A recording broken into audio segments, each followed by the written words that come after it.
All right, so I have my clutch side cover off. What I'm doing here is actually I'm going to take the oil pump off, and I actually am going to be replacing it with a high flow oil pump. So it's Takegawa high flow oil pump. Let's see, let me open this thing up. Never even opened this thing up before. Still all taped. Still tape sealed. Let's see what's in it. So, let's see, what side should I open? Let me open this side.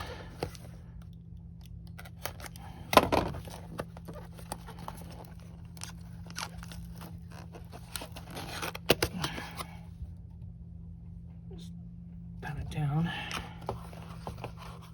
Let's see, so we got a high flow oil pump, a couple of new what are these called? Dowel pins. I believe these dowel pins are for the cover. The cover themselves. So you look at the cover here. They have two dowel pins. There's one right here, and there's one towards the back side over here. On the back end, on right over here. There's one right here, and there's one right here. So they gave you two extra ones.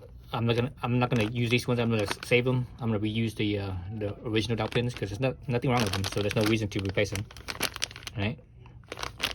So let's look at the back to the pump.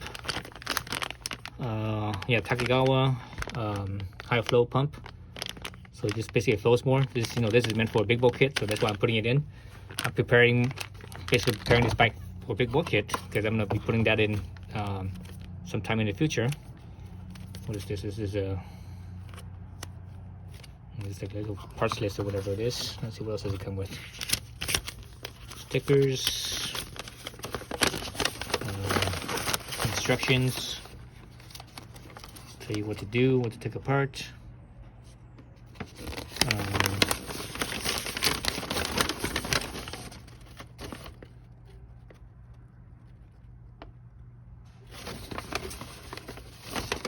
Ooh, looks like right here, looking at the picture here, looks like there's some other dowel pins. So maybe those two dowel pins are not for the cover, but the underneath looks like there might be some dowel pins underneath here too.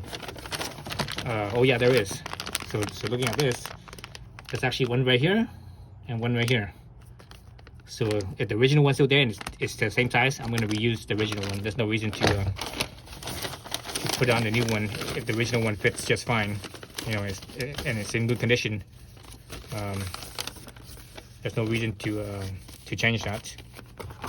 What else is in here? So that's it. That's about it. So those are only parts, and whatever the instructions are. Oops. So let's take this apart. So you need a looks like you need a 10 millimeter. So you got 10 millimeter in here. I don't think you need to take anything else apart. I need to move the camera to the side a little bit because it's in my way. So this one right here. Oh man, it's tight. Okay. Break that loose, quarter turn. Break this one loose, quarter turn as well. Break this one loose, quarter turn. Oh shit.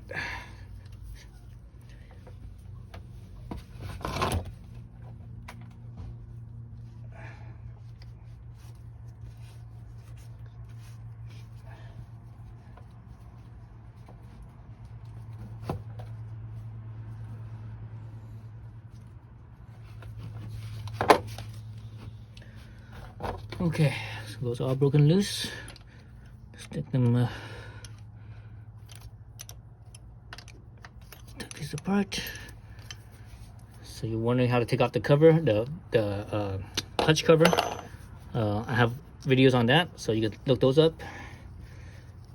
And it's pretty easy, it's just gotta take the nut and bolt off the rear set mount. Shit, got oil over there. Don't want to get oil everywhere.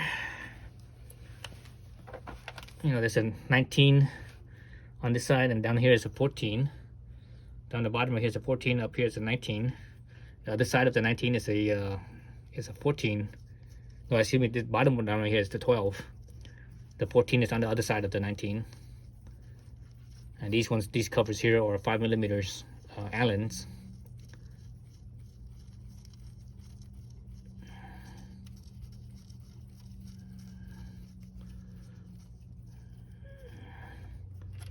That's off there. It's not covered in oil.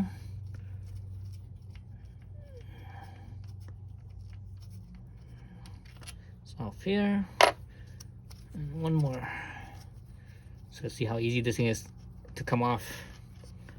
So it's never been taken off before. So sometimes when things have never been taken off, they come off.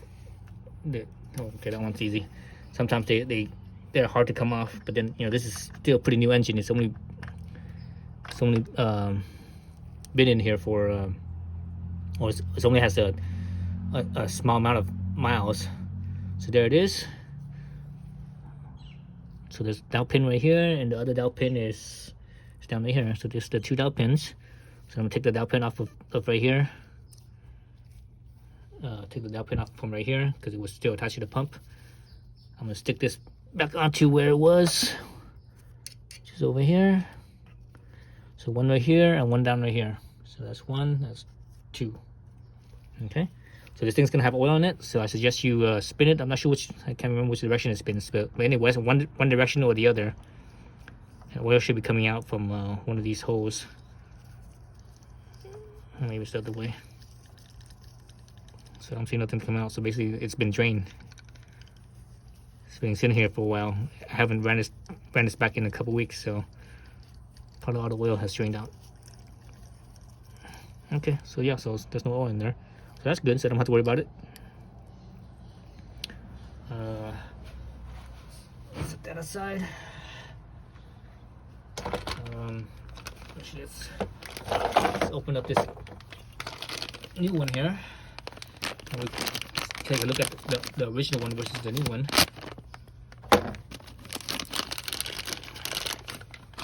Let's move the camera over a little bit and down. This rag is dirty. Use this rag to I was using this rag to clean the chain, so that's why it's so dirty. So again, I'm gonna keep these 2, hang on to these 2. In the future, you might need them. So there's the new one. This little gear here is plastic. Same with this, is plastic. So the 2 holes for the oil is right here. This one down right here, and this one over here. I'm not sure which one's in, which one's out, but it's one way or the one way and the other. Right. So it's like that. Right. So basically the same. Right. So that's interesting. Here they're using bolts. Here they have a screw, a countersunk screw. Then they put it on pretty tight too. You can actually see the screw head there. It's kind of it's not, it's been torqued down pretty hard. Front side, pretty much the same. Let's look at the side. This is where it's different. See this right here? So the Takegawa is like wider, right? It's a little bit wider. So because of the extra width, it's flowing more oil. You could pump more oil because everything else, dimensionally, everything else is the same. So it's basically, it's just that extra width, so it gives you a little bit more volume. I can't remember how much more volume it gives you. I think it's like 50% more or something like that, somewhere in that ballpark figure.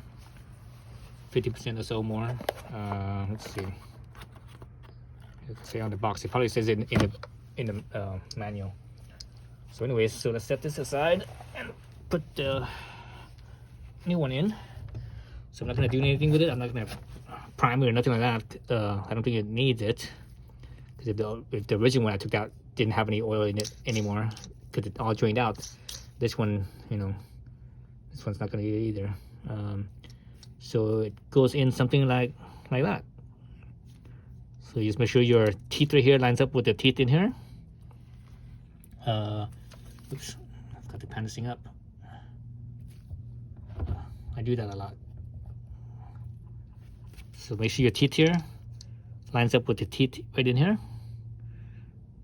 The teeth that's right up against the crank bearing. And obviously the two dowel pins, those are your alignment, so it'll slide right in. So no problems there. And there's so much clearance here. This thing thicker, no big deal. All right. So I have my teeth lined up.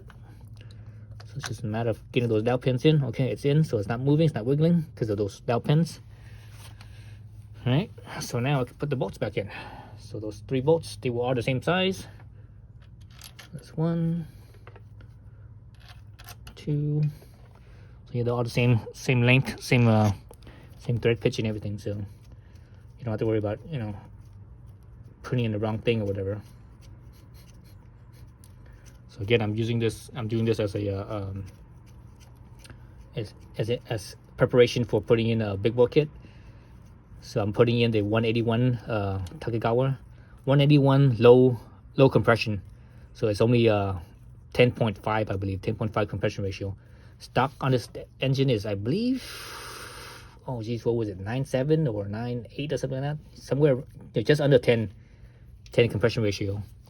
This new 181 kit I have, it's a 10.5, so which is still pretty low because they have other ones that are higher. They have like let's see, they have 10.5, they have I think 10.7 or 10.10 or whatever it is. They have 12.5 even, I believe. So they have a lot of different compression ratios. I want to keep the compression ratio low to have less stress on the motor, right? Less stress, so that way it's less stress motor means longer life. So low compression means less stress. What else might work like this? So low compression means less stress, but also low compression means I could use regular gasoline instead of using higher octane gasoline, because I don't want to be stuck using 91 octane. If I use the higher compression ratio, I have to use 91 octane. With the 10.5, I can still use 87 octane. So that's a big thing right there, because I don't want to, realistic. I don't want to mess with wasting more money on freaking more expensive gas, because high octane gas is like at least 50 cents more per gallon than a regular. So I don't want to pay that extra cash. So that's one reason, save myself some cash there. But also, lower compression is less stress on the engine, so you don't have to longevity is better, everything's better. And I'm when I'm doing the big bowl kit, I'm not changing anything else. All I'm doing is changing the sleeve and piston, and that's it. My head and everything else stays the same. So it should be very low stress, low heat. The high compression ratio you have, the more heat it generates. So I'm gonna probably put this in. I also have a oil cooler as well. So that's what this is for. This is for the oil cooler, actually, because when you have an oil cooler, you need to be able to pump more. All right, so that's it. That's changing the oil pump on the Monkey.